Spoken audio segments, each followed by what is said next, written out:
Olá, hoje eu estou aqui no estúdio do Advogue TV, tendo a grata satisfação de bater um papo com o Dr. Paulo Temporal, juiz do trabalho da 16ª de Salvador, professor, catedrático, um estudioso do direito e, acima de tudo, um ser humano extraordinário.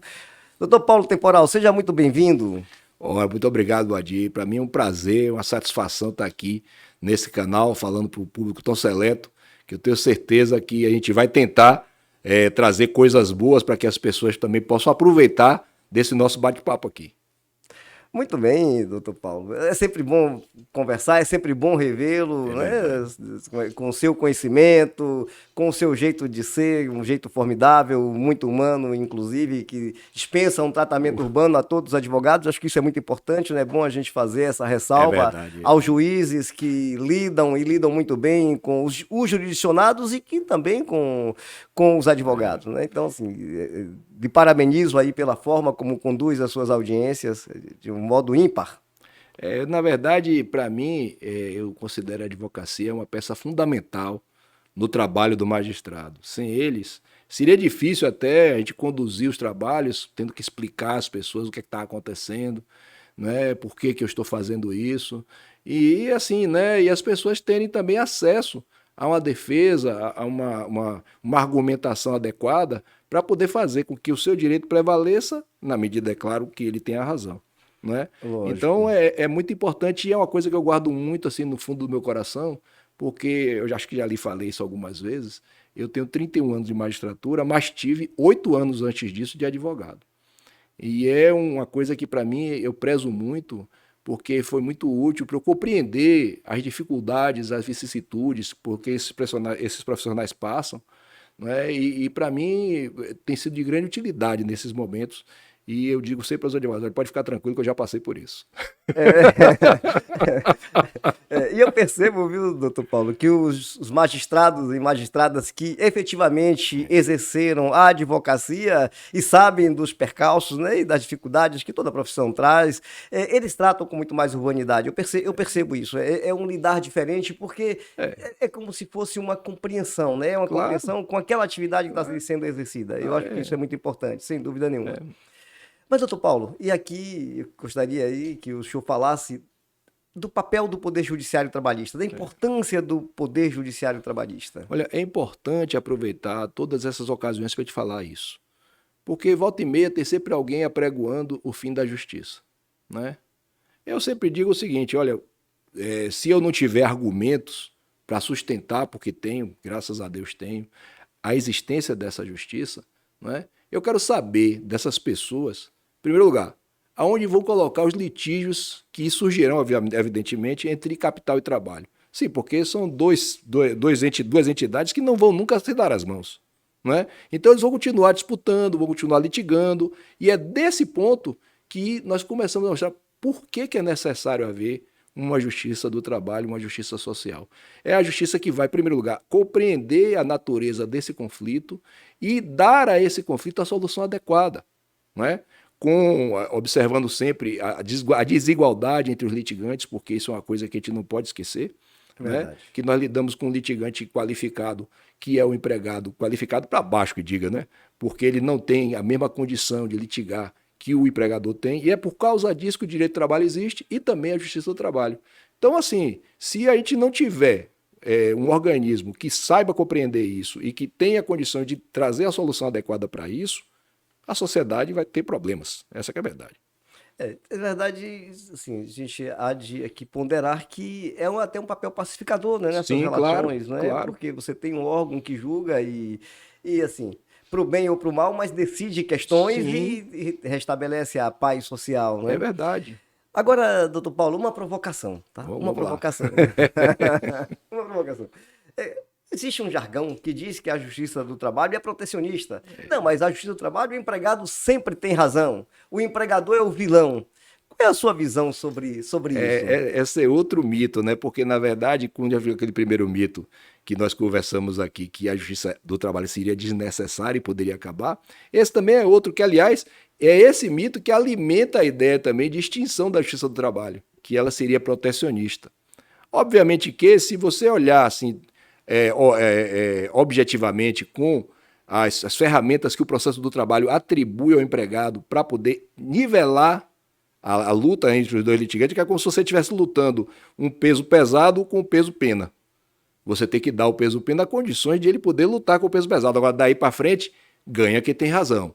Foi exatamente isso que eu respondi quando num programa de rádio me perguntaram essa mesma pergunta, né? Eu disse não, na justiça do trabalho ganha quem tem razão. E é assim que tem que ser. Obviamente que depois que a gente nivela os litigantes, ou seja, coloca os lutadores no mesmo patamar, se o que recebeu as condições para brigar não tiver razão, ele não vai ganhar. E essa é uma realidade que eu até conversando outro dia contigo mesmo, né, falando sobre uma pesquisa que foi feita há muito tempo atrás, sobre a quantidade de decisões favoráveis e desfavoráveis a patrão e empregado. E o mais surpreendente, o resultado da pesquisa dava que a Justiça do Trabalho decide mais em favor do patrão do que o empregado. Aí, tá vendo aí? Foi uma pesquisa feita pelo CNJ, né? E já tem muito tempo, foi na década de 90, mais ou menos, por aí. Né? Então, é uma coisa que a gente precisa pensar, né? Entender. Não adianta se você se cobrir, se munir de preconceitos, porque essa que é a verdade, e não enxergar a coisa de maneira objetiva como ela de fato deve ser. É assim que funciona. E na verdade, doutor Paulo, o que a gente também percebe é que muitas das vezes o papel do juiz, ele acaba desagradando os dois lados, né? O autor da ação que pretendia levar tudo, mas não leva, e o outro lado que pretendia não pagar nada, mas pagou alguma coisa. Então, às vezes, o juiz de trabalho acaba desagradando aos dois. É porque, na verdade, como eu digo sempre, né? No processo existem 4 tipos de verdade. A verdade do autor, a verdade do réu, a verdade que o juiz vai alcançar e a propriamente dita, que não corresponde a nenhuma delas.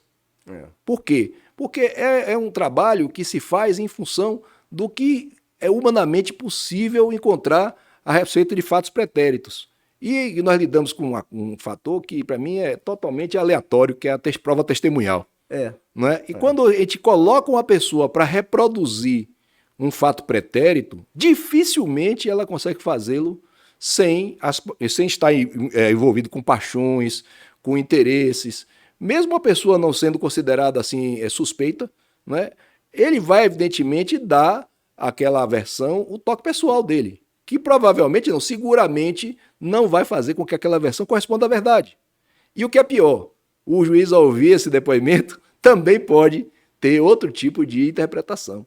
Então, na verdade, estamos lidando com uma situação que é assim, é a justiça do possível. Não é?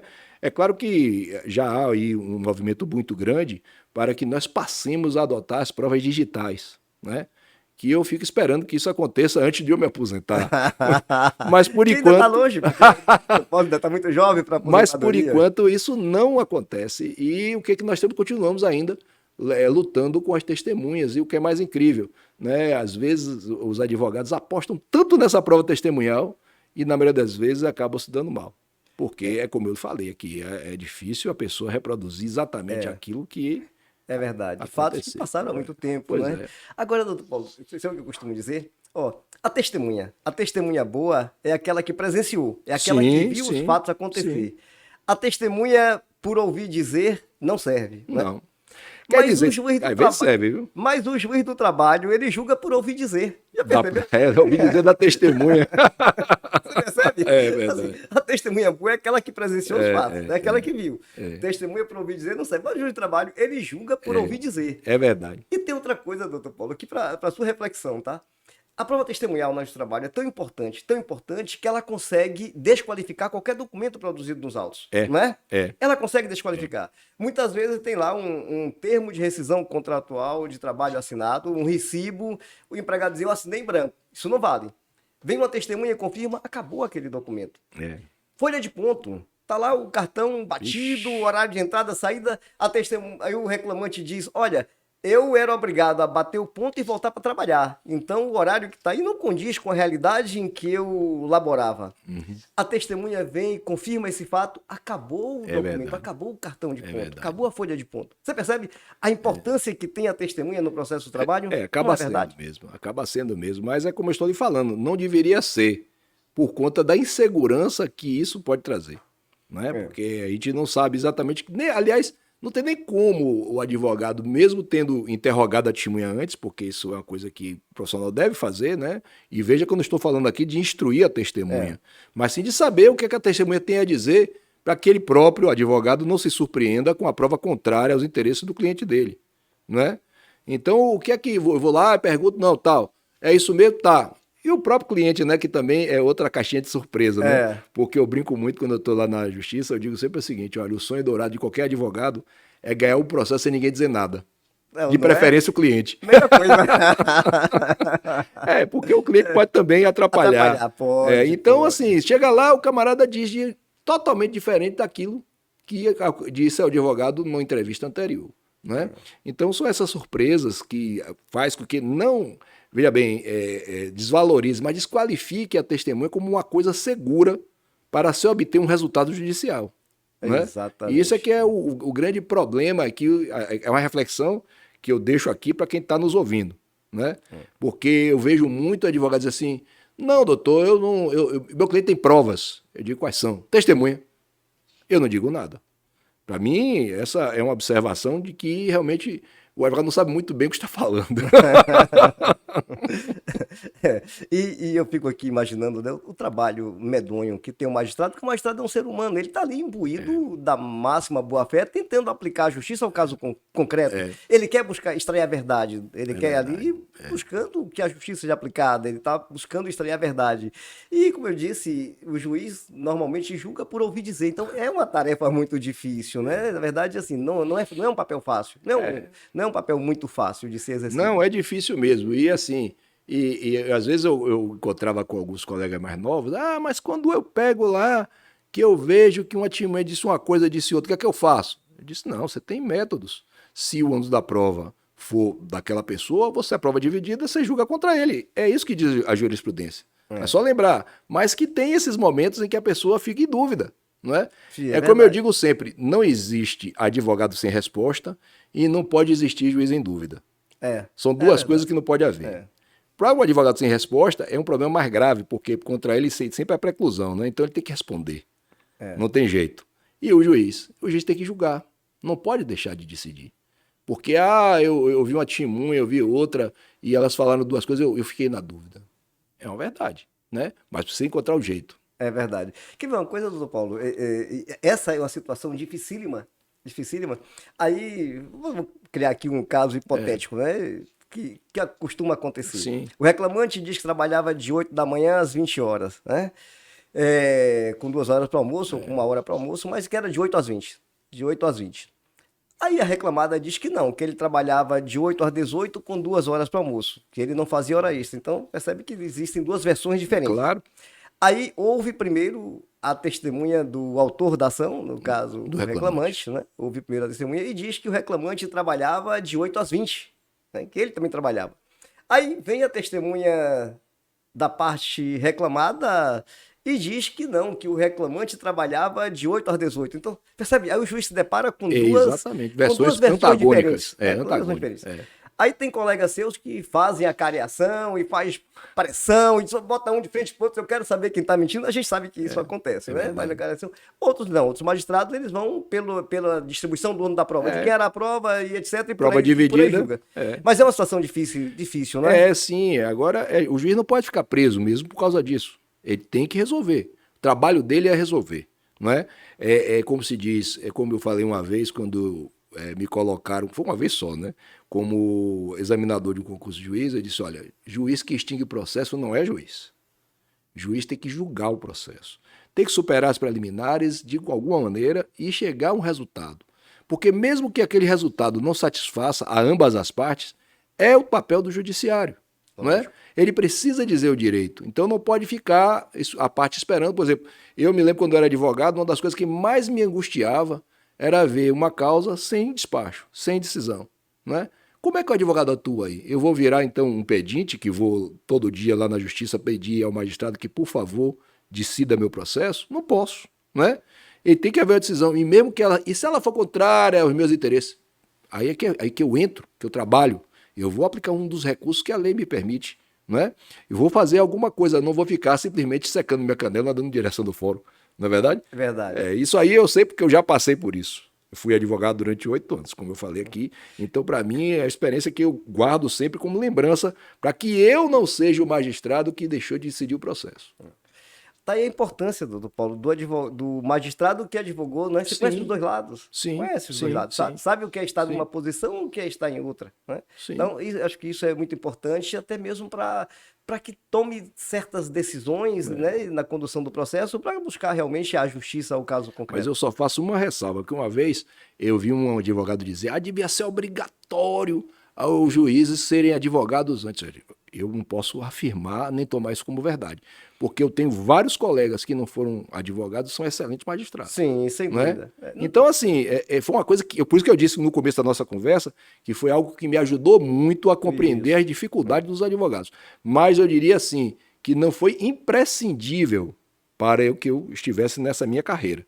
Não é imprescindível, não foi, mas que ajudou, foi decisivo em determinados momentos, onde eu via determinada coisa que para muitas pessoas poderia parecer algo ruim, eu vi exatamente como é. Ou seja, uma vicissitude, uma dificuldade da advocacia. Como é o caso, por exemplo, do cliente que conta uma tese diferente daquela que o advogado colocou na inicial na defesa. Não é? Quantas vezes, quem nunca passou por isso é que não foi advogado. Não é? Eu digo sempre pro meu filho que é advogado novo, não é que isso que na hora que você fica procurando o botão de sumir, né? Porque realmente a sensação que dá é a pior possível. Né? Você tá ali, você dá vontade, você vem cá, você tirou isso da onde, rapaz? E hoje em dia parece que criou-se uma cultura meio estranha de representação contra os advogados na OAB por conta de coisas assim. Realmente aí o advogado tem que se cobrir. Né?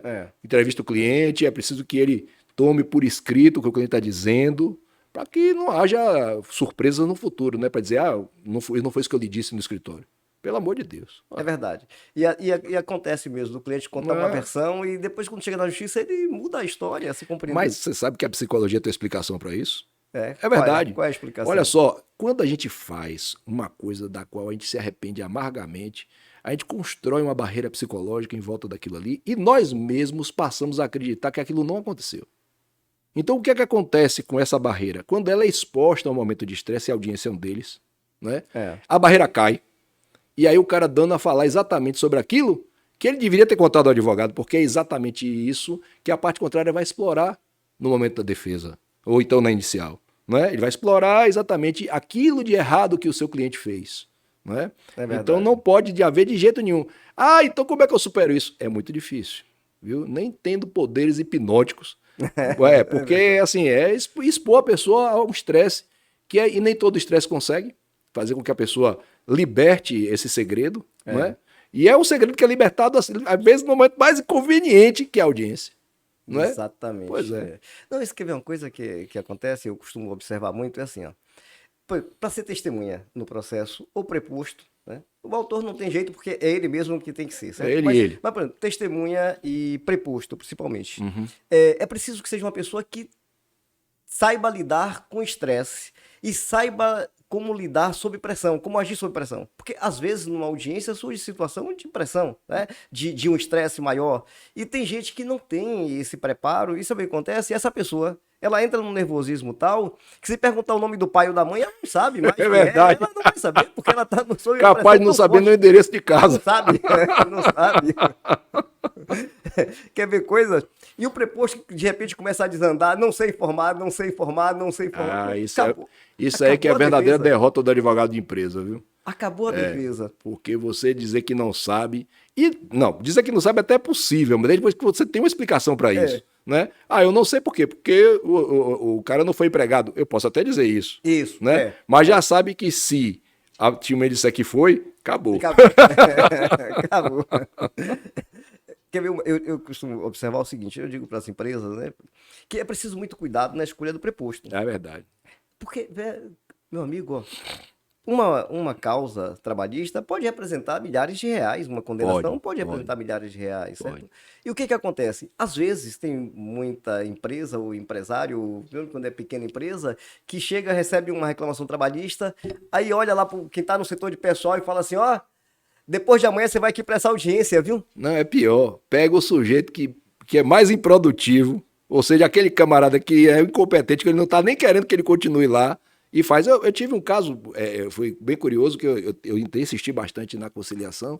era um vendedor de carro, né? As testemunhas dele eram todas vendedoras de carro. O que é que a empresa faz? Não quer fazer acordo e traz as testemunhas do setor de pessoal. Mas normalmente é alguém do Perdeu a setor, ação, perdeu a ação. Por quê? Porque exatamente essas pessoas responderam o quê? Que não sabiam o que o reclamante fazia. Por quê? Porque eles trabalhavam em um setor e o reclamante em outro. Não é? Mas por que isso aconteceu? Porque na hora de avaliar a causa, mesma coisa, né? O dono da empresa achou que era prejudicial abrir mão de vendedores para poder participar da audiência. Então, se era ruim, então por que eu mando uma coisa ruim para o meu advogado resolver o caso se não vai resolver? Pois é. Não é verdade? Aí eu te falei, ele não observa se aquela pessoa que vai para a audiência tem preparo para tal. Isso. Porque, ó, o preposto, quando está na audiência, ali é o empregador falando. Ali não é o preposto. Ali é o empregador falando, e o empregador tem que saber tudo o que aconteceu. certeza, Né? Tem que com saber certeza. tudo o que aconteceu. Então, assim, é uma coisa que eu costumo dizer sempre. Preposto na mesa de audiência não é a pessoa física de José, João, Maria, não. Ali é o empregador. Que está falando. É a boca da A doutrina empresa chama falando. de fenômeno da incorporação. É. Eles fazem até um paralelo com o espiritismo. É como se a empresa incorporasse ali na pessoa do preposto e ali deixava de ser quem era, passando a ser a empresa. E ele vai. Ali o... É incorporação, exatamente. Incorpora e o sujeito passa a ser a empresa dali para frente. Uma vez mesmo eu tive que dizer isso a um advogado, porque ele insistia em fazer perguntas de caráter pessoal ao preposto. Eu dizia, olha, isso não deve fazer isso. Se ele sabe, se ele viu. Aqui quem está falando não é ele, é a empresa. A empresa que sabe que viu. Se ele disser que não sabe, não é ele que não sabe, é a empresa. Se ele disser que não viu, não foi a empresa, foi ele, foi a empresa. Então, vamos por aí. Exatamente. Agora, doutor Paulo, tocando nesse assunto aí do advogado fazendo perguntas impertinentes, né? A importância do preparo do advogado, porque a gente sabe que hoje, assim, hoje não, já há muito tempo, os cursos de direito já não preparam o profissional para o mercado de trabalho, tá? Não prepara. Quando eu fui coordenador de curso de direito, a gente tinha a prática muito forte. A gente montou lá na faculdade uma réplica do Tribunal do Júri, a gente simulava júri, a gente fazia simulações de audiência, a gente tinha introduzir na matriz curricular do curso de direito uma disciplina que era argumentação jurídica e retórica, porque o advogado tem que saber argumentar, ele tem que saber escrever. O mais importante do que o que você diz é a forma como você diz, é como você comunica. E se a gente perceber, o advogado, ele é alguém que escreve para convencer a outra pessoa. Ele precisa convencer o magistrado que a razão está nos argumentos dele. Então ele tem que saber escrever de uma forma convincente. Ele tem que saber comunicar ao magistrado. E hoje, com esse negócio de copiar e colar, as petições ficam imensas e às vezes falta muita objetividade. Tá? Então a gente tinha uma preocupação na faculdade muito grande com os nossos alunos, exatamente na relação do preparo, tá? Em relação ao preparo. Então, por isso eu pergunto, dentro da sua visão, e claro, o doutor Paulo, há muitos anos de magistratura, lida com muitos advogados e advogadas todos os dias, a importância do preparo do profissional para o exercício da advocacia. Não só a questão do preparo na academia, mas principalmente no que é feito depois. Não é? Porque há uma ilusão, e eu espero que quem esteja nos ouvindo entenda bem o que eu vou lhe dizer, de que uma vez colado o grau, recebido o diploma e admitido na OAB, porque hoje, no meu tempo não era assim, acho que no seu também não precisou fazer exame, né? Não. Pois é, nós já saímos da faculdade com o direito de ingressar na OAB. A gente já começava estagiando ali, e o mais curioso era que a única barreira que havia era o preço da anuidade, que era salgado. Meu pai teve que me dar o dinheiro na época, né? Mas enfim, o que é que nós temos aí? Hoje é preciso, mais do que nunca, que o profissional entenda que a advocacia, tal qual a magistratura, o delegado de polícia, o promotor público, todas essas carreiras jurídicas, porque a advocacia é uma carreira jurídica, né? É preciso que ele entenda a técnica com a qual ele vai trabalhar, porque conhecimento ele tem. Eu brincava muito com meus alunos que, naquele nosso curso que a gente fazia aqui, né? Que eu brinco muito que o aluno, quando sai da faculdade, ele passa pelo processo que eu chamo de síndrome da gaveta desarrumada. Quem é que não tem uma gaveta em casa cheia de troço dentro? É verdade. Você sabe que o que você quer está ali dentro, mas como é que você encontra se está desarrumada? Então é a mesma coisa, a cabeça de quem sai da faculdade é uma gaveta assim, cheia de conhecimentos, que você sabe que estão ali, mas que eu não consigo encontrar. E como é que eu vou conseguir fazer isso? Eu vou partir para os cursos de pós-graduação, os cursos de formação profissional, enfim. E é nesse momento que você vai Diz assim, quantas vezes eu ouvi o aluno dizer assim, mas isso não é aquele assunto assim, assim, assim? Pois bem, meu filho, é exatamente disso que estamos falando aqui agora, não é? Porque não se trata de ensinar a quem já sabe, né? Ou seja, o Padre Nosso ou o vigário, como costuma dizer, Exatamente. mas de como você vai fazer, de como você vai usar isso. Né? E eu achei bacana essa iniciativa do seu curso lá da faculdade, de tentar fazer isso já na graduação, mas a gente sabe que ainda assim não é suficiente, É. porque é quando a pessoa chega e decide, não, eu quero ser advogado. Mas como é que eu vou fazer? O que é que eu vou fazer? Como é que eu faço? Como é que eu escrevo uma petição? Até isso as dúvidas surgem naquele momento. Né? Então eu vou pegar um modelo, ok, no primeiro momento vale a pena, mas depois você precisa sair dessa rotina, dessa mesmice. Né? E aí quando você consegue essas técnicas que você vai desenvolver, no nosso tempo a gente desenvolvia como? Na marra. É Né? verdade. Acertando e errando mais do que acertando. É, Não é verdade? verdade, verdade. Hoje você tem aí a internet que facilita muito, né? Sim, mas mesmo assim, é necessário que a gente tenha quem tutorize você. Isso. Lhe traga assim, uma ideia de como vou fazer isso. Né? Para que eu seja uma peça que vai satisfazer o cliente e a mim também como profissional, porque eu preciso ser remunerado pelo meu trabalho. Então é nessa hora que eu preciso tomar a decisão. Que tipo de advogado eu vou ser? É o advogado que vai fornecer ao cliente a solução do problema ou aquele que acha que está fazendo, mas na verdade não está? Né? E você só vai descobrir isso como? Quando o cliente você diz, sim, e agora? O que é que faz? E agora o que eu faço? Você ajuizou o processo, o juiz julgou o processo, e aí? Cadê? A sentença está aí, a solução não é essa. Entendeu? Exatamente. Ou seja, a satisfação, na verdade, do cliente não é essa.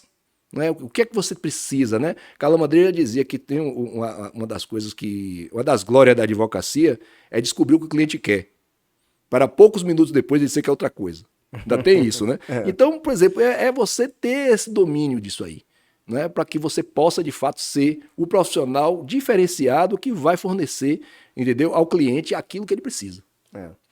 Eu sempre pensei realmente muito assim, tanto que no ano de 2000 eu criei um curso chamado Advocacia Trabalhista Passo a Passo, e depois a gente fez esse curso junto, né, doutor Paulo? Trabalhei Um contigo. dos professores. Satisfação. Não é? A gente fez uma Ideia parceria, brilhante, por sinal, viu? esse curso aí durante muito tempo. E você lembra que, doutor Paulo, a gente preparava o aluno desde o primeiro contato, né, com o entrevista cliente, com o cliente. a entrevista com o cliente, depois a parte da redação, da petição inicial, depois a redação da contestação, depois preparava sobre o encargo probatório de cada parte, como identificar, técnicas de inquirição de partes e testemunhas, simulação de audiência, sentença.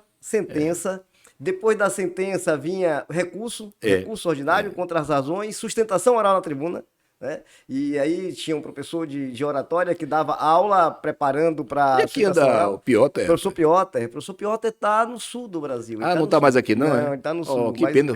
Toda vez eu falo, quando alguém passa, mas conhece alguém que dá aula de oratória. Conheço, o professor Piotr. Professor Piotr, grande professor de oratória. Para mim, um dos maiores professores de oratória desse país, porque ele, assim, o curso do professor Piotr é fantástico. E ele preparava os nossos alunos para a sustentação oral, porque é muito importante a sustentação oral. Muito importante. Né? Fazer sustentação oral na tribuna é importantíssimo, porque é o momento que você tem ali com os desembargadores para explicar melhor a causa. Nas vezes que eu participei, ultimamente eu participado até muito, né? Porque como eu estou na antiguidade bem avançada, de vez em quando eles me chamam para poder substituir, ou participar de quórum lá no tribunal. O tribunal ouve bastante, esse tribunal nosso daqui, da Quinta Região, ouve bastante o que o advogado fala da tribuna. Então precisa ter muito preparo e cuidado com o que vai dizer. Porque o desembargador fica ouvindo o que o advogado fala. E muitas vezes resulta, sabe em quê? O desembargador pede vista. Por quê? Porque o que você disse, o que o advogado disse, fez a diferença. Exatamente, mas faz muita diferença, faz. Então é importante você esteja preparado para fazer uma boa sustentação oral, não é? É verdade. E só fazer sustentação oral efetivamente quando cabe, quando você tem razão no que vai argumentar, senão... É chover no molhado. Vai chover no molhado, então você tem que ir para lá sempre com muita propriedade, com segurança, a segurança é muito importante. Então assim, o nosso curso preparava o aluno exatamente para esse momento também, que é o ápice, que é dois ápices para mim do processo. Um é a audiência. A audiência é o ápice do processo, porque ali você colhe provas, ali você ouve partes, testemunhas, né? E depois, assim, claro, recurso às peças escritas, mas outro segundo momento é sustentação oral, também de grande importância. Com certeza. Então, esse nosso curso de Advocacia Trabalhista passo a passo visava e visa preparar o aluno desde o início até o tribunal. É verdade. Então, assim, É. sem dúvida nenhuma. Outro dia eu até encontrei um aluno em mesa de audiência que falou, professor, aquele curso assim, ajudou bastante. É bom a gente ouvir Isso é muito né? gratificante. É muito bom. É muito muito bom. gratificante. É quando o professor é remunerado. É verdade. Sabia? Porque a gente ganha dinheiro, a gente trabalha, mas saber que o que você fez a diferença, não tem preço. Que foi útil, né? Não tem preço, não tem preço. Não tem né? preço, Não tem preço. verdade, Eu, na verdade, eu comparo sempre isso com a situação que eu vivi quando eu fui professor na graduação, que eu tive um aluno que eu não entendi o que ele escrevia. A deficiência dele eu já sabia qual era. Falta de leitura. Porque a verdade, meus amigos, é que se eu não sou uma pessoa que lê, Monteiro Lobato já dizia, né? Quem não lê, mal escreve, mal fala. Né? Tá lá a leitura é importantíssima. Na entrada da biblioteca Monteiro Lobato está escrita essa frase de autoria dele. O que é que acontece? Né? Ele chegou para mim e disse isso. Aí um dia ele chegou para mim e falou assim, professor, eu não aguento mais tirar nota baixa com o senhor. Ele é aluno que tirava 1, 2, não passava disso. Aí eu disse assim, meu filho, você lê? Se eu leio sim, professor, a Bíblia. Eu dizia a ele, Guadi, que não lesse a Bíblia. Pelo amor de Deus. Claro que não, de jeito nenhum. Mas eu percebi que talvez até mesmo essa leitura não fosse uma leitura adequada, porque devia ser uma leitura dirigida por alguém que queria que ele entendesse somente aquilo que a pessoa pedia, né? Que é uma leitura que não é útil. Né? Então eu disse, olha, você precisa ler outros livros, esse aqui. Aí emprestei alguns livros para ele, e com 3 meses esse camarada já estava na faixa de 4 e 5, e eu às vezes tirava um 6. E aí ele me encontrou no corredor e falou assim, professor, isso mudou minha vida. Para mim, isso foi tão bacana, porque eu até, quando eu fui, uma vez só, eu fui homenageado numa turma de formatura, foi a turma dele, né? Sim. E eu tinha preparado um discurso, eu disse, não, eu não vou eu vou contar o caso de um colega de vocês. Aí disse o nome dele, entendeu? Eu falei, aí todo mundo ficou assustado, aí a mãe dele saiu da plateia e veio embaraçar. Que gratificante, pois né? Então, quer dizer, são essas coisas que constroem assim, uma sociedade melhor, né? Porque eu posso trabalhar como advogado, eu posso trabalhar como professor, eu posso trabalhar como juiz, mas se eu não estiver lá fazendo a diferença, ou seja, funcionando como algo que vai melhorar o mundo, o que adianta? Verdade. Né? Isso até mesmo você fica insatisfeito com aquilo ali e passa até, às vezes, até odiar o seu trabalho, atendendo mal as pessoas, tratando mal quem está junto de você. E isso aí pode ver que quem está fazendo isso é porque não está satisfeito com o que está fazendo. E não tem a coragem e a decência de dizer, não, vou trabalhar com outra coisa, né? Esse aqui é o grande problema. Então a gente vai ter muita gente aí, em vez de melhorando, atrapalhando e piorando a sociedade. Sem dúvida, sem dúvida. E a docência é um sacerdócio, né? É um sacerdócio. É uma coisa que você faz com abnegação, com dedicação, com doação, você se doa na docência. E como o senhor disse, doutor Paulo, a gratificação de você ver o reconhecimento depois, não tem preço, né? Não tem preço. Isso é. Eu dizia sempre a eles que às vezes eles ficavam meio chateados comigo, né? Porque eu era exigente. Aí eu disse, olha, eu não estou aqui para ser simpático. Eu estou aqui para ajudar vocês. Eu só ajudo dessa maneira. E o mais bacana é que nessa hora, eu mesmo passei por isso quando era estudante, os professores que eu tenho mais gratidão são exatamente aqueles que mais exigiram de mim. Mas eu acho que sim, eu acho que é por aí mesmo, porque isso lhe faz progredir, isso lhe estimula a querer ser melhor, né? Quer ver uma coisa, doutor Paulo, que eu tenho observado? Hoje, nós pais, Isso. modernos da atualidade, né? Nós pais agora da atualidade, nós às vezes temos uma preocupação, estou me colocando nesse contexto, claro, uma preocupação muito grande em que os nossos filhos não sofram frustração, certo? E em proteger demais. Eu tenho um filho pequeno, de 6 anos, e outro dia, na escola do meu filho, chegou um pai feroz, bravo, perguntando para a filhinha dele, filhinha, quem foi o coleguinha que lhe bateu? Oh, meu Deus. Aí eu falei, peraí, ele quer fazer o quê com uma criança? Provavelmente revidar. Peraí, ele quer, sabe, assim, uma coisa absurda. Então, eu fui educado, e meus pais me ensinaram assim, ó, não bata em ninguém, mas se um coleguinha lhe der um tapa, dê outro, desconte. Se alguém falar alto com você, fale mais alto, sabe? Se defenda. Se defenda. Eu fui educado dessa forma, aprendendo a me defender. Então, quando a gente vê hoje, os pais tomam para si qualquer coisa e não quer que os filhos sofram qualquer tipo de constrangimento. Mas será que isso é bom para o futuro? Assim, Não é. não será que isso é bom para o futuro? Porque os gregos, eles, para prepararem os filhos, eles, quando criança, eles submetiam exatamente a algumas adversidades, que era para forjar o homem do futuro, né? O cidadão do futuro. Então, sabia que era preciso lidar com a adversidade, porque na vida adulta você vai precisar lidar com a adversidade, não é verdade? Olha, consegue imaginar um advogado, por exemplo, né, lidando com um magistrado autoritário e ele também, advogado, não sabendo ouvir não? Pois é. O que é que pode resultar isso? Conflito. Conflito. E muitas vezes conflito desnecessário, aliás, com certeza desnecessário e às vezes até em coisa pior, às vezes até em agressões. Né? Então é necessário compreender o seguinte, em primeiro lugar, não é? Como eu digo sempre, eu gosto muito de citar Calamandrei, porque para mim... Calamandrei é fantástico. Ele tem, fantástico. Assim, o livro dele, Eles, os Juízes Vistos por um Advogado, é um livro que eu sempre trago comigo, que toda vez que eu vejo um advogado passando por esse tipo de dificuldade, eu digo, olha, leia este livro que o senhor vai entender por que não deve ser assim. Não é que quando ele fala assim, que quem advoga em causa própria tem um tolo por cliente.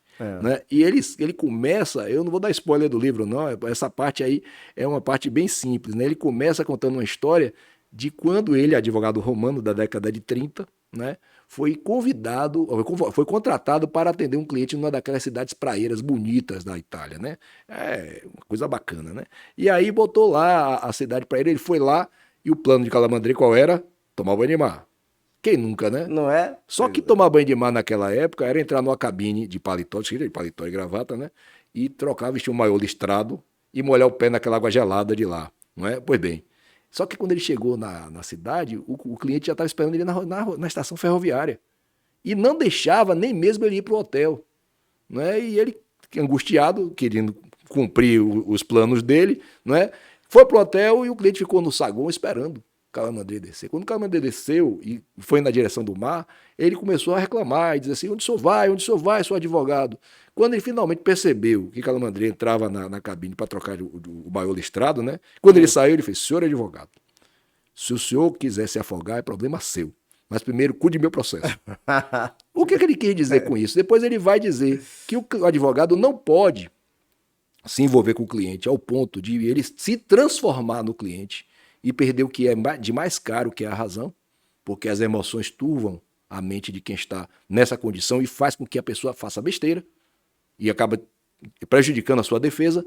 Também não pode ficar indiferente à causa do cliente, ao ponto do cliente pensar que ele está indiferente e não está se preocupando com ele. Né? E aí ele vai desenvolver um conceito muito curioso e bonito de compaixão.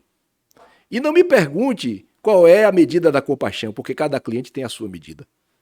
Essa que é a verdade. Então, é nessa hora que o advogado tem que compreender onde é que eu entro aqui nesse processo. Em primeiro lugar, preciso me convencer da razão do meu cliente, porque, como eu disse aqui no começo da nossa conversa, o advogado é o primeiro juiz da causa. Verdade. Se ele não se convencer de que o cliente tem razão, ele vai conseguir convencer o juiz? Jamais. Jamais. E não adianta a gente se convencer a fórceps. É nessa hora que eu devo ser o mais rigoroso possível com o meu cliente.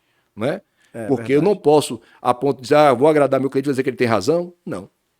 Eu preciso, de fato, me convencer disso de verdade. Não é? E depois que eu fizer isso, aí eu tenho que tratar dele como algo que realmente é distante. Eu não tenho que me transformar nele. E também não posso simplesmente abandoná-lo, ou como minha mulher mesmo falava no tempo que a gente era... Minha mulher foi advogada comigo, viu? Nós tínhamos escritório juntos. Ah, que ótimo, tá vendo? Aí, Família unida, trabalha junto, né? Naquele tempo não havia telefone celular, né? No nosso tempo, né, Wadi? Não havia telefone celular. Então, o cliente ligava para sua casa. Verdade. Entendeu? Você não deixava recado. E ligava de noite. Aí, ligando de noite para minha casa, eu atendendo, e ela dizia, você quer que o senhor me quer com você? Eu disse, nada, só quer que eu ouça ele. É até isso é um momento de catarse, né, do cliente, ele precisa conversar com alguém. Você não tem nada para oferecer para ele, você é advogado, mas tem o quê? O seu ouvido, né? A sua compaixão, a necessidade que ele fale, né? É claro que ele também não pode se transformar numa permanente, né? Toda semana, todo dia ligar. Tem gente que faz isso, né? Mas é assim que tem que ser a relação, né? É uma relação muito delicada, muito difícil, né? Eu não posso dizer que não, porque quando eu vejo lá os advogados lidando com isso, tem até uma turma bacana do meu tempo, né? Que eles fazem assim. Eu perguntei, tem acordo, doutor? Ele fez, tem, mas eu preciso do senhor. Sabe o que é isso? Cliente teimoso.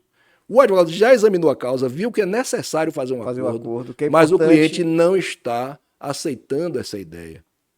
Aí, meu papel, quando chega na mesa de audiência, eu pergunto, o senhor não confia mais no seu advogado, não? É uma surpresa para o cliente. Ele não sabe por que eu estou perguntando aquilo e faz claro que sim, que eu confio, vai dizer que não, não é? Claro, lógico. Então, já que o senhor confia nele, só vai obedecer a ele, fazer tudo o que ele mandar. Ouviu? Aí o cliente vira e faz, viu? Aí o acordo sai.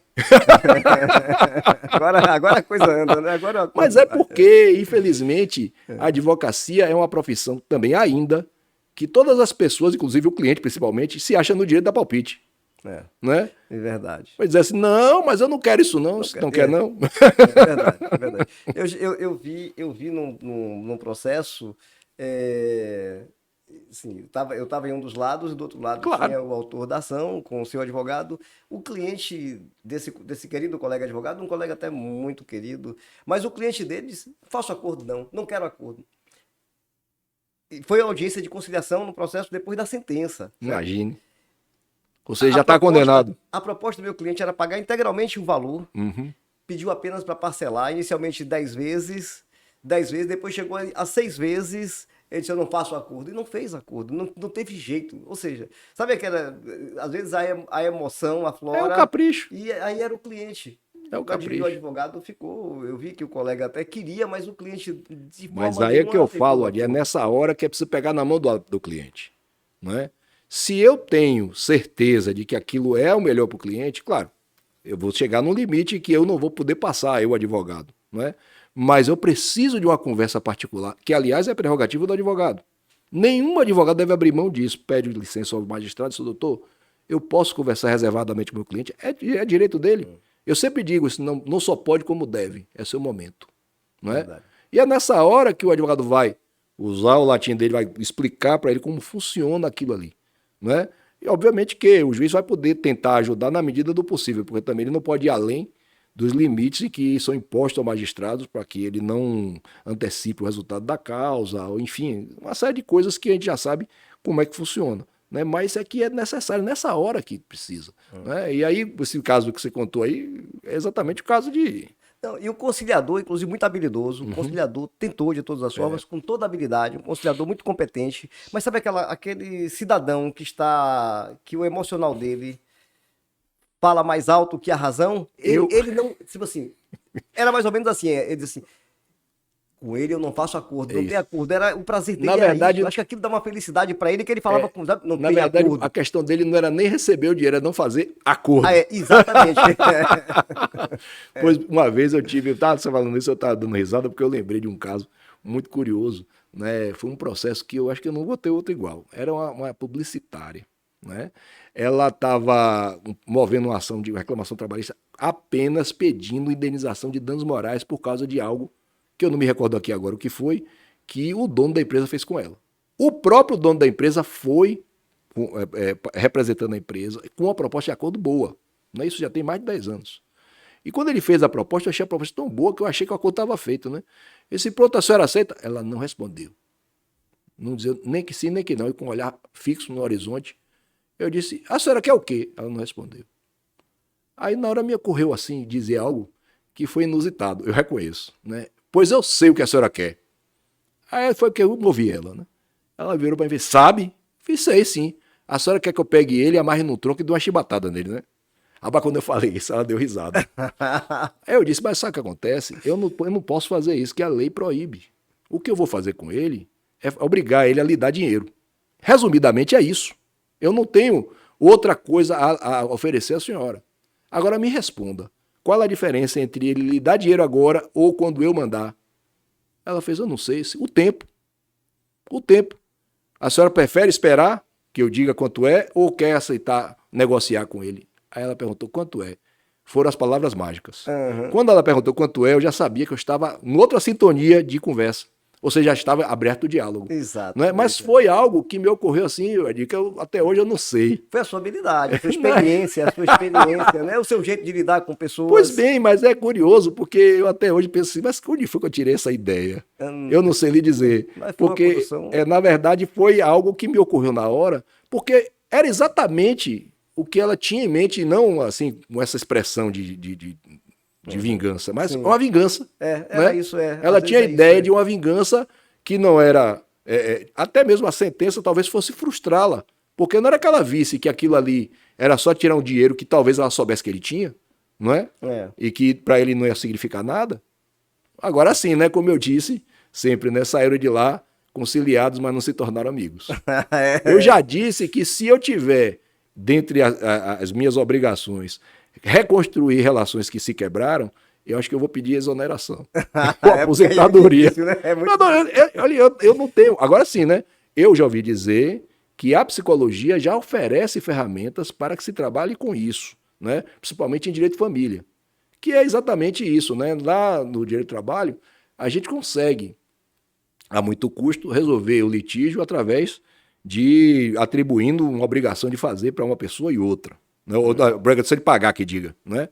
Mas não consegue restabelecer vínculos de amizade que seguramente foram rompidos, né? Somente quando você tem uma empresa, um negócio pequeno, médio, onde as pessoas começaram de alguma maneira com algum tipo de relacionamento de amizade, né? E isso aí, para mim, é que eu acho mais frustrante, na minha opinião, né? Mas eu procuro não lembrar disso, porque se eu ficar pensando nisso também, aí eu me perturbo demais. Não, então... Com certeza não vá por aí, não, que é muito complicado. E tem um detalhe, viu? Que, assim, às vezes você leva anos de uma relação construída, uma boa relação, duradoura, uma faísquinha, um nada, é suficiente. Destrói uma relação às vezes de anos. Né? E para você reconciliar, é muito difícil. Uma vez quebrado esse elo, a reconciliação, a gente vê isso em todos os ramos, né? E quem atua na área jurídica, então, vê isso no dia a dia. E é curioso que cada vez que eu vejo, tem alguns processos que vão nos marcando, por exemplo, alguns que eu já contei aqui, né? Foram processos que eu me envolvi e que me marcaram realmente de alguma maneira. Alguns positivamente, outros nem tanto. Né? Então, o que é que a gente fica vendo isso? Né? A gente fica vendo exatamente isso. Aonde é qual é a melhor solução? Qual é a melhor situação? Né? Porque hoje em dia ainda é assim, né? O advogado, além de não ter domínio das técnicas da advocacia, muito embora tenha conhecimento, como eu falei aqui no começo, né? Ele não tem o domínio das técnicas da advocacia, ele vai precisar passar por um tipo de treinamento. Né? O mesmo ocorre com os outros personagens que integram outras carreiras. Né? Sim, por exemplo, não consigo entender até hoje como é que um juiz faz o concurso e no dia seguinte da posse ele já está julgando e condenando. Né? É uma coisa que para mim é assustador, porque, por exemplo, tem muita gente que critica, mas as Forças Armadas e as polícias não admitem ninguém dessa maneira. Primeiro o sujeito faz o concurso para a academia e só depois de aprovado na academia, né, é que ele vai exercer a função. Ah, mas mesmo assim ainda tem gente que falha, mas pelo menos você já vai ter menos possibilidade. Né? Porque imagine só, se eu tivesse hoje, né, entrando na magistratura, eu sei, estou entrando primeiro, passando um ano numa escola de magistratura, trabalhando como magistrado estagiário, sei lá, não sei como é que a gente pode chamar isso, né? Mas com uma assessoria, uma assistência de alguém mais experiente e tal, talvez a gente tivesse uma magistratura melhor, não é? Eu já falei isso algumas vezes, mas parece que tem uma ideia aí que está em andamento com o concurso nacional, né? Porque agora o concurso não é mais regionalizado, não sei se você sabe disso, né? Não. Não, ele agora é nacionalizado e todo mundo já estava praticamente assim. Porque como hoje em dia tem aquela figura do pessoal chama de concurseiro, né? Até criar essa palavra. É verdade. Né? Então o sujeito está fazendo concurso, sai da faculdade, está fazendo concurso à torta e à direito, né? E muitas vezes ele nem quer aquela carreira, mas é o que aparece, é o que tem para hoje, né? Então, no caso da magistratura, estava acontecendo isso. Tanto que nós ainda temos até hoje muitas pessoas que vieram de outros estados e entraram na magistratura trabalhista da 5ª Região, aí depois começa a pedir remoção para outros lugares, não fica, enfim, tem essas coisas todas, mas isso já é o reflexo da necessidade das pessoas. Mas o que eu estava dizendo é que é preciso que a gente mude essa maneira de ingresso na carreira jurídica, né? E a advocacia também não vai ser diferente. Porque, por exemplo, hoje você me dizer que o exame da ordem, ele realmente ele foi uma barreira muito boa e grande para o aspecto do conhecimento, não é? Sim, sem Eu dúvida. acho que sim, se está ruim E hoje... ele faz um filtro, né? Ele acaba fazendo um Se filtro. está ruim hoje com o exame, ia ficar pior sem ele. Porque nós temos uma quantidade muito grande de faculdade de direito e que ia simplesmente inflacionar o mercado com gente que não sabe nem para onde vai. É verdade. O Né? ensino acaba que vai ficando em segundo Então, hoje, plano. talvez, não sei, se talvez também fosse o caso de se ter, porque eu sei que tem a ESAD, né, que é a Escola Superior da Advocacia, não sei como é que funciona esse esquema lá da escola, mas que trouxesse para o profissional, entendeu? Eu mesmo estava falando, e esse curso um curso que eu fiz lá na Escola Judicial, de conciliação, foi muito bom. E até brincadeira, no dia que vocês puderem, até falei uma vez com a doutora Cristiane Gurgel, disse, olha, tiver uma chance de contratar a OAB, pode contratar porque vai ser de grande utilidade para os advogados participarem desse tipo de iniciativa. Né? Mas enquanto isso não acontece, a gente vai criando as nossas, né? Por exemplo, aqui, com o nosso Advocacia Trabalhista Passo a Passo, acho que é muito importante que esse curso volte, né? Porque eu tenho certeza que vai ter assim, uma boa resposta no mercado, porque tem muita gente querendo, viu? Muita gente. Acho que alguém já lhe cobrou isso, não já? Já. Agora você falou na doutora Cristiane Gurgel, ela já esteve aqui comigo, Então, batendo um papo. A gente foi? ela já Excelente. esteve aqui. Excelente. Excelente. Ela é fantástica. A doutora Cristiane Gurgel é fantástica. Pois é. É isso. Então a gente tem que voltar a criar essas iniciativas, enquanto isso não se torna uma coisa institucionalizada, que é uma expectativa que eu até tenho, não é? A gente poder ter alternativas para que o profissional que se interessa em ser diferente, ser diferenciado, poder ter acesso às técnicas, porque isso é fundamental. Fundamental, é muito importante. Eu acho que assim, isso faz toda a diferença, né? A gente sabe que o preparo, primeiro que ele dá segurança, né? Quando você sabe o que está fazendo, você tem domínio do que você faz, é muito importante. É como você muito bem colocou, né? Que o advogado primeiro tem que convencer a si mesmo, porque a partir dele passa a ter segurança. E quando ele tem o devido preparo, essa segurança aflora. E tem outra coisa que eu percebo, o magistrado ou magistrada, ele percebe o advogado que tem mais conhecimento, mais preparo ou menos, né? Tipo assim, tem um ditado assim, você conhece o outro pelo arreado das malas. Né? Então, assim, você percebe, você conhece quem está melhor preparado e quem não está. Então, o preparo, para mim, é importante para qualquer profissão, para qualquer profissão. Agora, doutor Paulo, essa sua colocação foi perfeita, né? Quando você falou do preparo e do magistrado, eu lembro que há muito tempo, mas há muitos anos, eu lendo uma matéria, uma crônica na revista Consulex. Na revista, isso tem anos, mas muito tempo mesmo. E aí, era uma matéria mais ou menos assim. A crônica contava a história, era como se fosse a história de um jovem muito inteligente. E aí ele dizia o seguinte: que ele, muito inteligente, sempre tirou muito boas notas na faculdade, todo mundo dizia que ele era inteligente. E de tanto afirmarem que ele era inteligente, ele passou a acreditar. Se convenceu. Que ele era inteligente. Aí, terminada a faculdade, fez aquelas audiências de práticas que você faz, né, para constar e etc. Submeteu a concurso da magistratura e logrou a aprovação. Então era mesmo. Se tornou magistrado ainda muito jovem. E aí ele se sentiu mais inteligente ainda. Então ele vai contando a história dele. Aí ele disse que aí chegou o dia dele fazer a primeira audiência. E na primeira audiência estavam duas pessoas idosas, litigando, brigando, cada um achando que tinha direito. E aí ele olhou o processo, olhou aquelas pessoas, e aí ele se deu conta de que ele não sabia nada.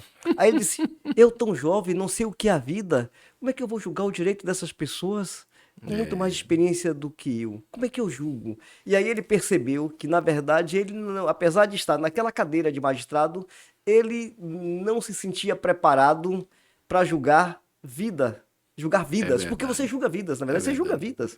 Você tem uma importância fundamental ali, porque uma decisão errônea vai abalar uma vida e muitas vezes uma família, e muitas vidas estão ali por trás. Então ele teve esse sentimento naquele momento, assim, poxa, eu não tenho o devido preparo, mas aqui estou eu. Percebe? Então tem tudo a ver com aquilo que o senhor muito bem colocou. É verdade. Então, é preciso que a gente reveja tudo isso, não é?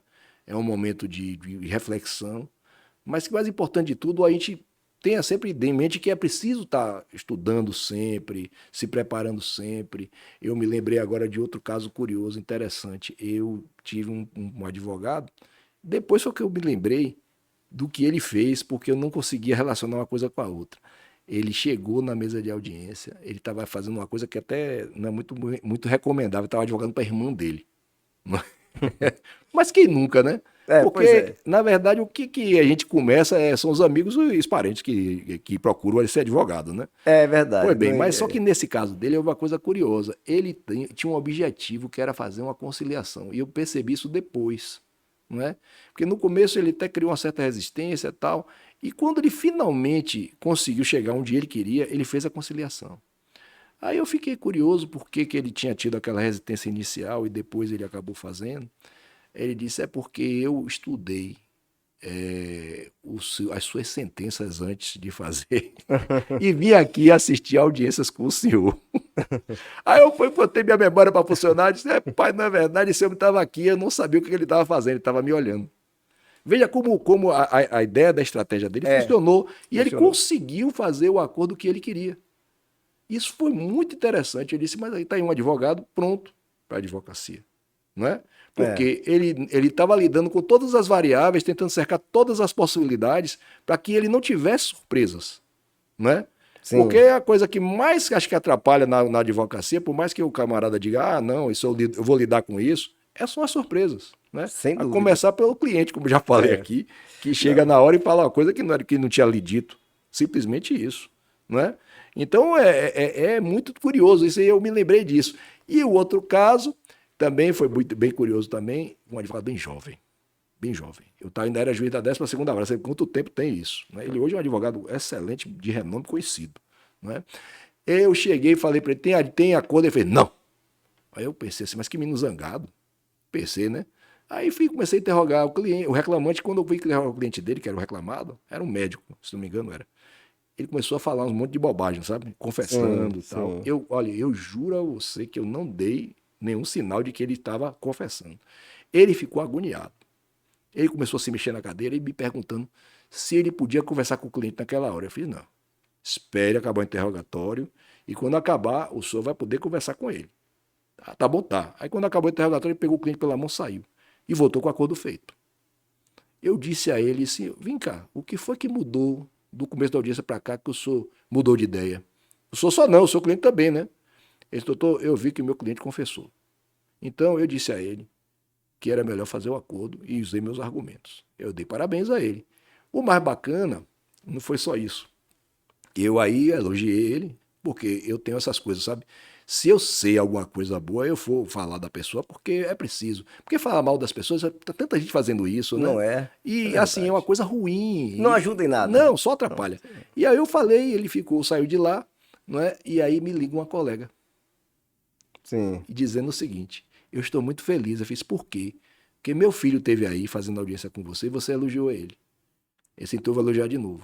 Vê por quê? Porque ele não me disse que era seu filho. Tá vendo? Foi um elogio verdadeiro. Então, hoje eu sempre digo, eu posso falar o nome dele porque, na verdade, não vai fazer mal, não, vai fazer só bem, é o doutor Nélio. Ele ele começou, filho da doutora Gleides. Sim. Saudosa lembrança que, para mim, foi uma colega, me marcou muito, né? Tricolor ali de aço, viu? Ali era tricolor, né? Misericórdia. Você tem uma ideia, ela era do tipo que pulava o fosso da Fonte Nova para poder bater no juiz. Caramba, desse tipo. Essa era tricolor de verdade. Aí Então, para mim, eu disse a ele, eu guardo no meu coração essa imagem dele. E hoje ele, como advogado... É importante, né? E eu sempre digo, onde quer que eu vá, eu vou falar bem do senhor. Né? Porque foi, assim, a pessoa que demonstrou habilidade de advocacia. Não é? Porque advogar, gente, não é simplesmente escrever um papel e esperar que o juiz dê a resposta. Não. É você trabalhar para fazer o melhor possível pelo seu cliente. Então, se eu percebo que o meu cliente não está numa posição vantajosa e eu posso convencê-lo a fazer um acordo, por que não?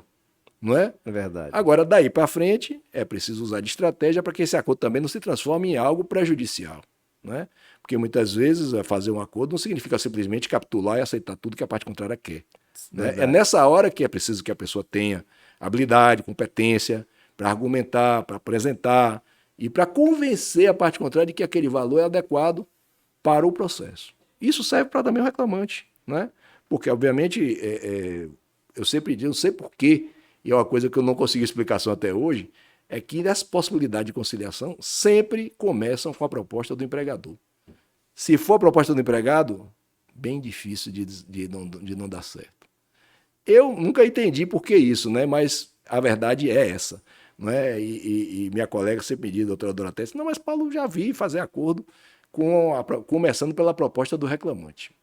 É porque parece que, pelo menos assim eu vejo, né? A única explicação Sim. que eu vejo é essa, que quando não é a proposta do empregador, que é quem paga, a disposição de pagar não está aberta, não está à mostra, não está disponível. Não é entendendo? É verdade. Então, o não você já tem, e ele vai exatamente responder dessa mesma maneira. Agora, na hora que eu digo, não, eu posso oferecer X, não é? Estou dizendo, em outras palavras, que a disposição de pagar está, entendeu? À mostra, está apresentada. Então, é por isso que às vezes eu sempre digo, não, vamos conversar. Ah, mas eu queria saber o que o reclamante quer. O reclamante quer, o senhor já sabe, está aí no processo. E a conciliação é muito importante, né, doutor Paulo? A conciliação é muito importante. Agora, o senhor falou aí de mesa de audiência, as coisas mais inusitadas acontecem em mesa de audiência. Acontecem coisas assim interessantíssimas. É. Aí eu lembro, tem um fato, ó, e são coisas que você não esquece nunca mais. Eu lembro, isso aí foi nos idos dos anos 90. A época era juíza, foi um processo lá em Camaquã. Quando Oi? ainda tinha a vara do trabalho lá em Camaquã. Há muito Doutora tempo. Sulamita? Não, doutora, que vou te desembargadora, doutora. Caramba, peraí. Poxa, eu ia falar o nome dela aqui, eu adoro ela, eu gosto muito dela. Doutora Tânia Magnani, eu gosto Sim, muito ela dela. foi juíza de Doutora lá. Tânia Magnani, hoje desembargadora. É do Doutora meu Tânia concurso Magnani. ela, sabia? Foi do seu É o concurso? mesmo concurso meu. Pessoa fantástica. Tá ali uma grande magistrada, doutora Tânia Magnani, grande. Como tem grandes magistrados e magistradas de No trabalho, tá? próximo dia 13, a nossa turma completa 31 anos de magistratura. Ah, 13 que de agosto. legal, que legal. Foi numa sexta-feira 13 que Tá, nós tomamos posse. tá Né? vendo aí? Para quem gosta de número e tem superstição, tá aí. Ela é da sua turma? Mesma turma. É doutora Viviane Leite, que já está no tribunal também, Sim. doutor Marcelo Prata. E foram Gilmar 33. Carneiro, Sim, também já da sua aposentou? turma, se Sim, aposentou. sim, nosso amigo, sim. Grande amigo, grande Sim, amigo. sim. Hoje parceiro da advocacia, Gilmar. Hoje é É, né? parceiro nosso aqui na Ó, advocacia. É, grande amigo. Foi um grande magistrado, né? foi mesmo. Foi um grande Foi magistrado. mesmo. Mas que eu ia contando do caso com a doutora Sim, Magnani, sim, a doutora Tânia. doutora Tânia Magnani, ainda na época, doutora Tânia Magnani, lá em Camaquã. E eu estava pelo empregador. Esse empregador morando em Salvador, ele tinha uma propriedade rural lá em Camaquã. E esse reclamante, ele trabalhava sozinho na fazenda. Tipo uma fazendinha pequena, sabe aquela coisa de Não tinha pequenininha, testemunha, de né? subsistência praticamente, e ele ficava sozinho. E ele estava pedindo hora extra, dizendo que ele narrava uma jornada absurda na petição inicial dele. E a gente estava alegando, na defesa se alegava que ele trabalhava sozinho, era uma pequena propriedade rural, o empregador morava em Salvador, ele não tinha quem fiscalizasse o horário de trabalho dele. Certo? Ele não tinha, o empregador não estava presente. Aí a doutora Tânia perguntou, me diga uma coisa, meu senhor. Tinha alguém que fiscalizasse o seu trabalho na fazenda? Aí ele olhou para ela, estufou o peito e disse, tinha sim, doutora, tinha sim. Aí ela, quem era que fiscalizava o seu horário? Esse aqui, doutora. Aí ele bate no relógio e fala, esse aqui, doutora, esse aqui não deixava eu perder um minuto de trabalho. Rapaz, assim, veja como as coisas acontecem, né? Rapaz, olha só. Eu São, mesmo, são os causos da advocacia, eu né? mesmo já trabalhei lá em Camaquã. Né? Foi uma época bem curiosa, porque eu fiquei uma semana lá, eu ainda era juiz substituto na época. E na época, que não tem mais a vara de Camaquã, sabe disso, né? Não tem mais, exatamente, Na acabou. época, quando eu tive a ideia de perguntar aos colegas que tinham ido para lá, fez, olha, não pegue o ônibus direto. Eu fiz, por quê? Porque chega no horário inconveniente, 3 horas da manhã, e não tem ninguém que lhe pegue, e a rodoviária é fora da cidade. Aí eu segui esse conselho, peguei e cheguei lá, no dia seguinte, lá, no horário já estava funcionando e tal e tudo, e caí na asneira de ficar num hotel dentro de Camaquã. Já sabe, né? É. Oh, meu Deus, não tinha nem janela o quarto, você tem ideia. Né? Aí, depois daí eu percebi que eu não podia ficar lá, e o que eu fiz? Aí tinha um classista, na tinha juiz classista, que morava em Itabuna. E ele ofereceu me dar carona, né? Já que ele iria todo dia para lá. Aí eu fiquei hospedado em Itabuna, e que é perto, né? E aí de lá Uhum. eu ia de carona com ele. Mas foi. A primeira noite não foi boa, não, viu? A rede hoteleira de Camaquã Não, não, assim, havia não um tem. hotel, ficava fora nas margens da 324, mas eu precisava de um Ah, carro. sim, não tinha um hotel bom mesmo, é Mas verdade. eu precisava de um carro para chegar Tinha. na justiça. Eu não conheço muito a rede hoteleira, mas eu sei que naquela época não, assim, você não tinha Mas eu muitos sei que hotéis na foi, rapaz, cidade. eu me lembro bem. Eu disse, pô, não tinha um basculante no quarto e o banheiro era fora do quarto. Caramba, olha Ainda tinha só. isso, né? Olha Só só. essa aventura, né, do tempo Mas muita gente boa passou por lá por Camaquã. Eu lembro, o senhor está me dizendo que passou por lá. Doutor Agenor Calazans, hoje Sim, desembargador sim, sim, Agenor, sim. passou por lá também, passou por Itabuna, eu sou filho de Itabuna, passou por Itabuna.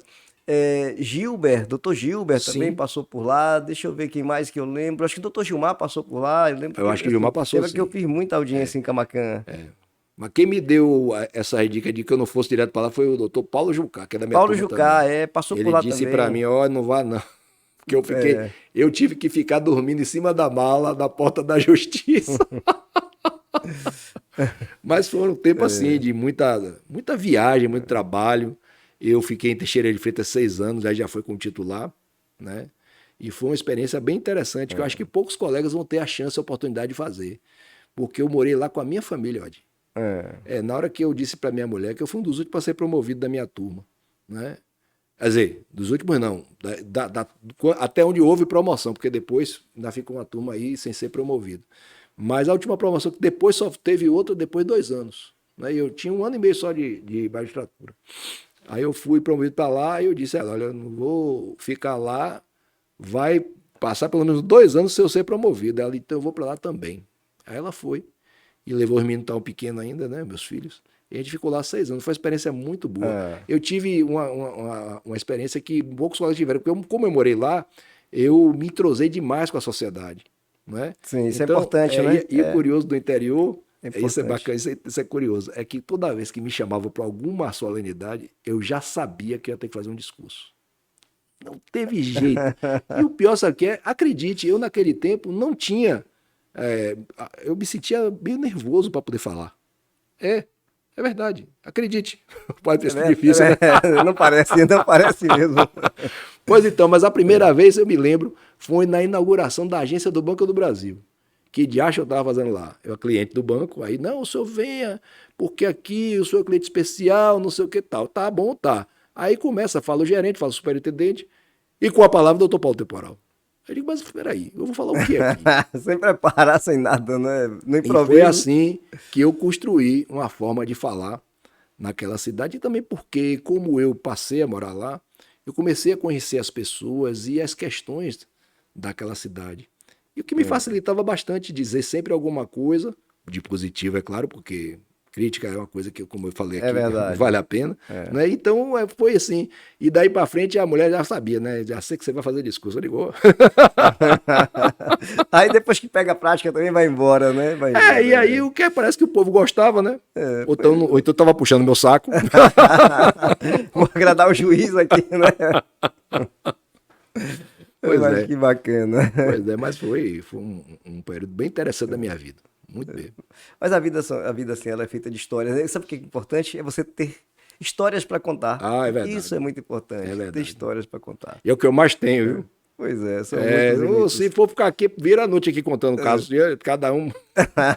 Mas vamos marcar, doutor Paulo, outra vez Com aqui para a gente voltar a certeza. bater um papo. E Mas eu estarei às suas ordens. pronto, doutor Paulo, agradeço imensamente assim, a sua generosidade em aceitar o convite. A gente está aqui batendo esse papo agradável aqui com os nossos internautas. Agradeço de verdade, de coração, e tenho certeza que foi muito bom esse nosso bate-papo, foi muito gratificante essa troca, né, de informação, porque é sempre uma troca, acho que é sempre bom quando a gente encontra pessoas do bem, né? Então, muito obrigado, doutor Paulo, e deixa que o senhor faça as suas considerações Não, aí finais. eu que agradeço, porque, veja só, eu vejo nessas ocasiões, quando eu tenho a oportunidade de fazer isso que estou fazendo agora, né, falar para outras pessoas que nem mesmo conheço, né, de tentar transmitir para essas pessoas alguma coisa de positivo, alguma coisa de bom, né? Porque, como eu falei aqui algumas vezes, o mundo já está tão cheio de coisas ruins, não é? Que eu tenho uma sobrinha mesmo que ela me disse uma vez: ah, meu tio, eu não vou ter filho não, porque o mundo já está muito ruim. Eu disse: pois minha filha, o mundo só melhora se você botar gente boa dentro. Então pode fazer seus filhinhos aí, porque você é uma pessoa boa e com certeza vai trazer gente melhor para esse mundo. Aí isso, meu tio, sou danado. Eu digo, pois é, mas é assim. E quando a gente tem a chance de tentar construir alguma coisa de positivo, e nisso as suas iniciativas são sempre importantes, e se eu aceito o seu Sim. convite, é porque eu sei da sua intenção. Eu sei do seu desejo, da sua vontade, que é construir também um mundo melhor através dessas iniciativas. E por isso eu aceito e venho de bom grado. Muito obrigado, doutor Paulo. E a você que nos acompanha, meu muito obrigado e até a próxima.